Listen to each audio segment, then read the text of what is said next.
em geral, assim, ela está correta a decisão. Né? Por quê? Porque você está no momento em que dois problemas surgiram. Um está sendo muito falado, o outro eu não vejo ninguém na mídia tocando. Tem uma dimensão do problema, é que Bolsonaro estava dando sinais que poderia fugir. Poderia se evadir do efeito da jurisdição penal, saindo do país, ou pedindo asilo em alguma embaixada. Só para lembrar as pessoas, quando se pede asilo numa embaixada, caso o país que recebe o pedido de asilo deu asilo, o Brasil, por tratados internacionais, é obrigado a dar salvo-conduto para a pessoa pegar um avião e ir embora do país.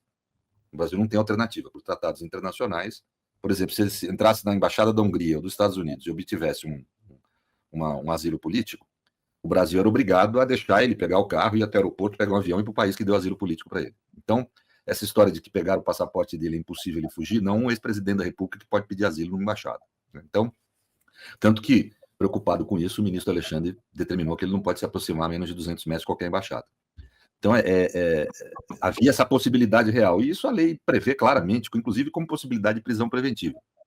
E, além disso, Florestan, uma outra dimensão também, a lei prevê a possibilidade de prisão preventiva também nas hipóteses em que houver perigo à ordem econômica do país.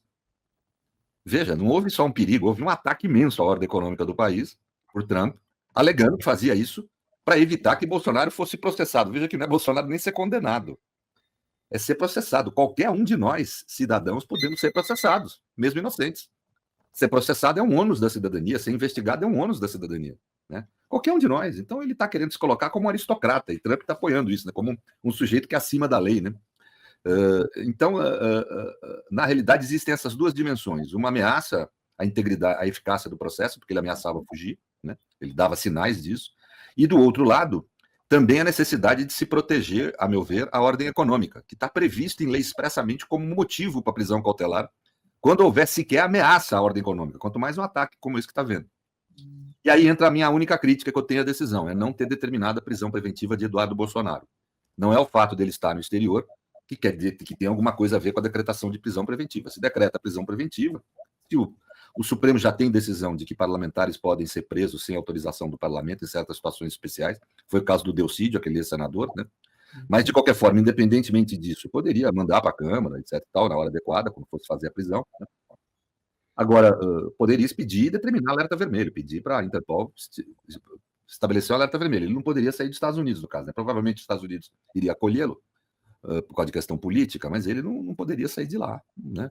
Então, mas isso é uma outra questão também, o que acontece de fato. O importante é que, juridicamente, eu não vejo motivo para não decretar a prisão preventiva dele. E aí, no caso, é prisão preventiva mesmo, não é o que foi feito com o Bolsonaro, que é a mera tornozeleira, porque ele está no exterior e já declarou de público que não volta ao Brasil por medo de ser preso, ou seja, querendo ser evadido da jurisdição penal. Então, ele já está numa situação de vamos dizer, de uma pretensão de se evadir. Não que ele esteja evadido, porque é uma ordem de prisão contra ele, mas numa pretensão. Né?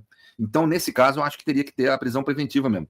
No caso do Bolsonaro, a prisão preventiva não foi decretada corretamente, porque a justiça sempre deve adotar, e isso é uma regra geral do processo penal, a medida menos constritiva da liberdade, se ela for eficaz para acautelar o interesse que tiver em jogo. O Supremo considerou que, para acautelar o processo, impedindo a fuga, e, por outro lado, proteger a ordem econômica, bastava a tornozeleira no Bolsonaro. Então, foi correta, ponderada, equilibrada, não tem o que se falar. Né? Se eles não quisessem esse tipo de problema, que não fizessem esse papelão que estão fazendo nessa. E queria insistir o seguinte: nos Estados Unidos, qualquer pessoa, qualquer jornalista, por exemplo, que critique uma decisão judicial, se o juiz achar que a crítica prejudica a investigação ou o processo, é decretado contempt of court. A pessoa é presa por 18 meses sem direito à defesa ou inquérito. Ou pelo menos é aberto um processo criminal. Né? Quer dizer, lá nunca, é inimaginável nos Estados Unidos ficar solto um sujeito que fez o que o Eduardo Bolsonaro fez, o que o Jair Bolsonaro fez. É impossível, lá não haveria possibilidade disso. Eles já estariam presos, não é que estariam com tornozeleira eletrônica, não. Quer dizer, então, eu só queria colocar isso, quer dizer, é uma situação que os Estados Unidos não pode querer exigir da gente o que ele nem de perto faz. Os Estados Unidos têm dezenas de casos de jornalistas presos, porque em audiência criminal não entregaram o nome da sua fonte, algo que nunca houve no Brasil no período democrático. Né?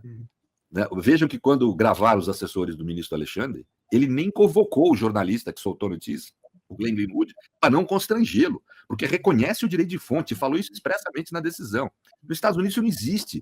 O jornalista comparece a uma audiência pública e não entrega o nome da fonte, ele é preso, sem direito a inquérito ou processo por 18 meses. Aqui no Brasil, você precisa ser condenado a 10 anos de cadeia para pegar 18 meses em regime de reclusão. Quer dizer, então, vejam, é um absurdo. Os Estados Unidos estão querendo interferir na nossa soberania, determinar o que o nosso judiciário deve decidir e contrário à sua própria postura nessas questões. Veja, Bolsonaro era para estar preso hoje, gente. Atentar contra a ordem econômica nacional, que nem esse filho dele, teleguiado por ele, como está demonstrado no inquérito, fez, é motivo para prender uma pessoa. O judiciário foi extremamente intolerante, deixa ele pôr tornozeleira, né? Estabelece restrições, não fala com isso, não fala... Ele pode sair de casa de manhã e voltar no fim da tarde, durante os dias da semana, né? Quer dizer, é um sujeito que está com uma tolerância em relação a ele muito grande. E vamos dizer, essas condutas que levaram ele a ter esse tipo de restrição são assumidas publicamente. O filho dele assume claramente que está querendo coagir o judiciário brasileiro usando de influência que tem junto ao governo norte-americano. E Trump declara isso formalmente. As pessoas ficam querendo imaginar, não, mas o Trump fez isso, no fundo é por causa do BRICS, no fundo é por causa... O Trump declarou por que fez. Ele fez porque ele quer dar poderes de príncipe ao seu amigo Jair Bolsonaro, seu aliado. É isso, ponto. Só tem direito a não ser processado, não ser investigado, o príncipe. O cidadão numa república tem o dever de submeter investigações e processos. Isso não é de hoje. Isso vem de 5 séculos antes de Cristo. Governo de Cristênes, né, que fundou a democracia ateniense. Nós estamos falando de 2.500 anos em que as coisas são assim, né? A exceção a isso é quando você tem um imperador absoluto. O príncipe, que é o primeiro cidadão, né? Príncipe é uma palavra que vem desse conceito, né? Em que ele não precisa submeter aos deveres dos demais cidadãos. É o primeiro cidadão, o príncipe. É o que ele está querendo. Porque não tem cabimento. Eu posso ser inocente, mas se eu sou processado, eu tenho que responder o processo. Não tenho, mesmo sendo inocente. Eu vou lá ter que provar minha inocência. Perdão, eu vou lá submeter o processo e vão ter que provar minha culpa. Não vão conseguir, vou ser inocentado. Mas me submeter ao processo eu tenho. Né? Pois essa gente foi provocar o presidente do país mais poderoso do mundo para sancionar todo o povo brasileiro, toda a sociedade brasileira, os nossos empresários, nossos trabalhadores, nosso povo pobre, as pessoas ricas do Brasil, o povo inteiro. Foi sancionado para poder liberar o Bolsonaro. Né? Eu vi um meme outro dia, Florestan, que eu achei genial. O Bolsonaro achava que as vidas que eram, e a saúde pública na pandemia, aquelas vidas não deveriam ser poupadas com o sacrifício da economia. A economia não deveria ser sacrificada para salvar vidas. Agora, para salvar a pelinha dele, dane-se a economia, dane-se o povo brasileiro. Quer dizer, é um sujeito com desvio de caráter muito evidente, uma psicopatia que é muito evidente. Isso, óbvio, é outra água em relação a Lula. É muito diferente. Né? E, obviamente, isso se reflete no comportamento que ele tem junto às instituições brasileiras. Ele quer que se dane. O Eduardo Bolsonaro falou, não me importa o que o povo brasileiro vai achar. O que ele quer dizer? Dane-se o povo brasileiro, dane-se a democracia brasileira, dane-se as nossas instituições, o importante é salvar papai.